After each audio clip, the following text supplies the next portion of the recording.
Hallo, guten Abend, hier spricht Wendt.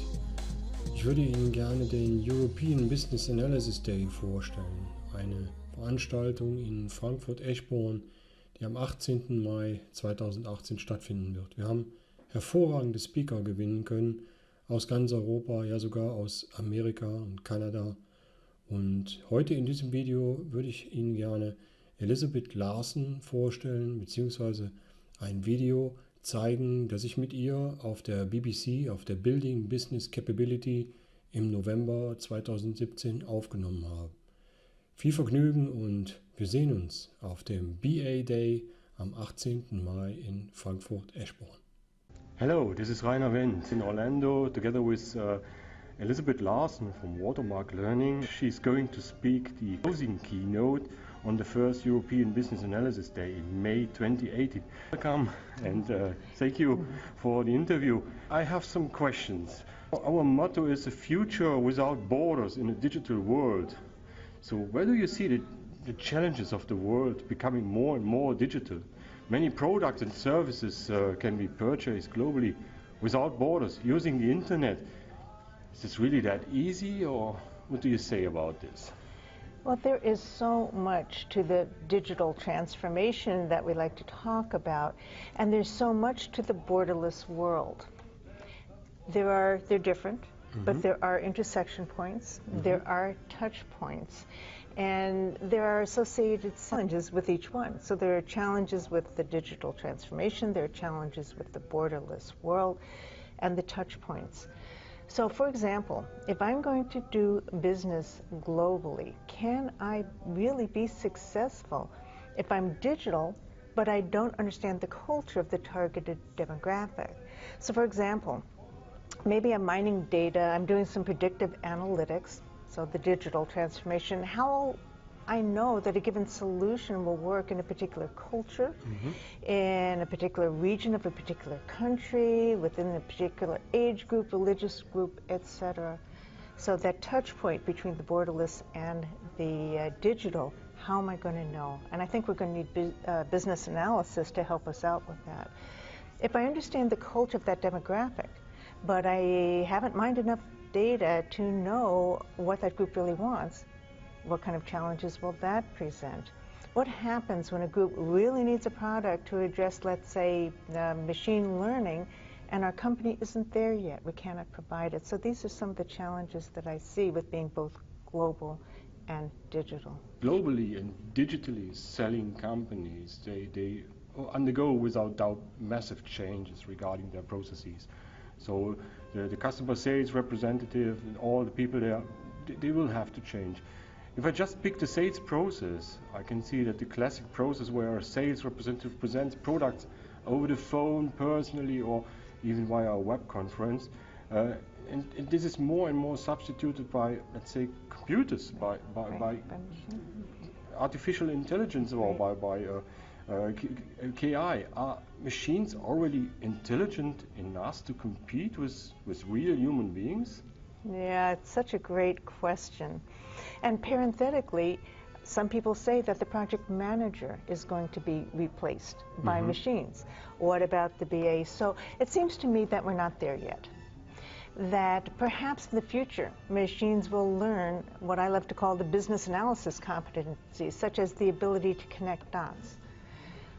Not just technical dots, but empathy kinds of dots.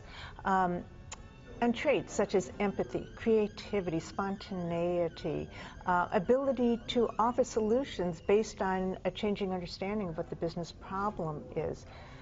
When will machines be able to go off script, as an example, and ask some really great questions that will provide an understanding of an ever-changing solution that's evolving? When is that going to happen? Qualities such as the ability to synthesize a lot of information related to emotional intelligence. And not just the technical facts. To be able to predict human behavior.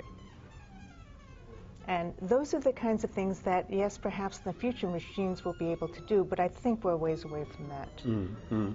Yes, I think the same, basically. But I mean, we are now here in 2017 or soon in 2018. Let's talk about business analysts facing this future. Yeah. What role can they play in the digital transformation? So, again, when I'm talking about the digital transformation, I mean companies being able to mine data today, doing predictive analytics today, companies developing maybe virtual reality with an AI component, certainly machine learning. These are things that are here today. And many organizations like to jump to the solution. Oh, the latest and greatest is digital transformation. They want to get on that bandwagon, so to speak. We still need to step back and say, why is the organization doing this? What problem are they solving? To really understand that. Yes. Yeah, which is what BAs do, and is, as an example, doing predictive analytics. Is that really going to solve their business problem? BAs need to fit in there. So many organizations really jump to, again, that solution without having the processes in place to be able to support. Yes, very true. Yeah, and so BAs can help there. BAs can help develop a strategy for the digital transformation, really be involved. Senior BAs, BAs with a lot of experience. On an enterprise level. On an enterprise level to develop the strategy. Help pick out what kind of software is going to support that. Be able to then implement the strategy. I see that as the perfect role for the BA, for the digital BA. In a nutshell, I see the BA's role is to be able to help the organization understand the problem that they are trying to solve with the digital transformation, to recommend the right solution for that particular organization.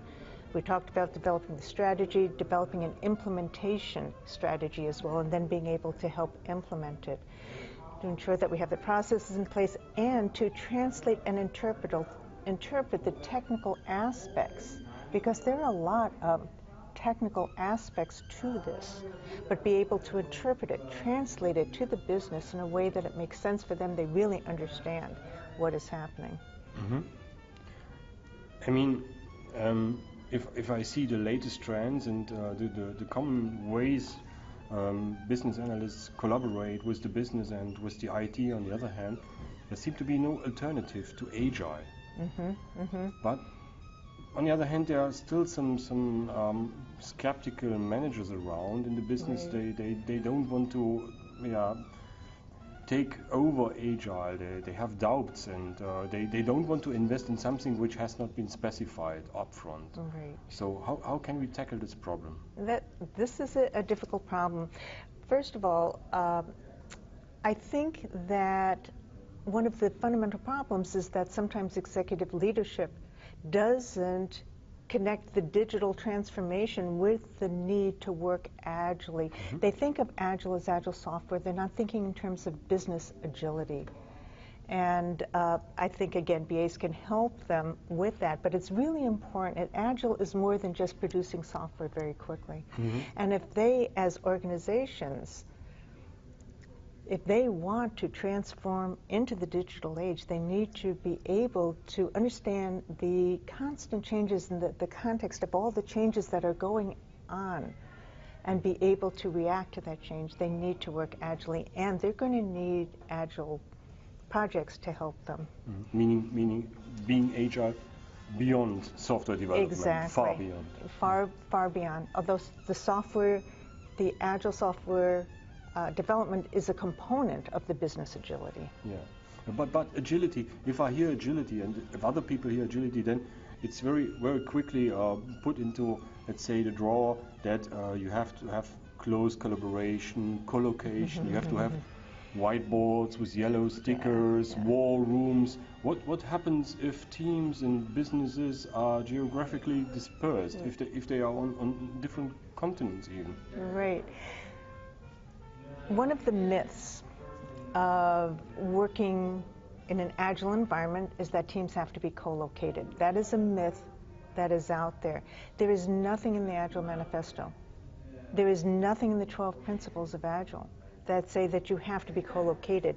There is a principle that says that your communication is going to be more effective and more efficient if people are co-located. And the further away, I mean, we can extrapolate and say the further away people are from each other, the longer it's going to take, more chance for communication gaps and misunderstanding to occur. But that doesn't mean that it can't occur agilely. There have been very successful agile projects on global projects, large global projects. We do need some role, and I think it's perfect for the BA, to be able to help, if you will, scale the Agile so that it works on global teams. Maybe an integrator kind of role. There are going to be a lot of challenges, right? There are going to be impacts. How are you going to handle version control? How are you going to handle communication among all the different Agile teams? How are you going to handle this? And so there does need to be that integration, but it's been done very successfully in many organizations. Yeah, so it's just a matter of get used of these new tools, these new ways of communications, and then it probably works. Right, and so there are some things that in getting used to this new communication, there does have to be a basis for trust, and that's very, very hard. That's very true, yeah. When you're communicating globally, and if there's any possible way to meet face-to-face, just like we have, it really does build trust. And if not, we have to figure out ways to build that trust, because without that, it's going to be very, very hard, particularly in an Agile environment. We need to establish those communication protocols, if you will. How are we going to communicate with each other? We really do need to meet on a daily basis in an Agile project. Which time zones are going to work? How are we going to work this out? And so we need to spend a little bit of time figuring those things out. In addition to the impacts, the dependencies, that close communication is going to be key. So that sounds like a lot of work for business analysts and a lot of challenges which we face in the future. And I think that it's very useful to attend your speech, your closing keynote on the first European Business Analysis Day, May 18, 2018 in Frankfurt. And for the time being, I would like to say thank you very much, Elizabeth, for the really insightful interview. Thank you so much, Rainer, and I really can't wait. I'm really looking forward to being there. Perfect. Thank you very much. Thank you. Bye-bye. Bye-bye.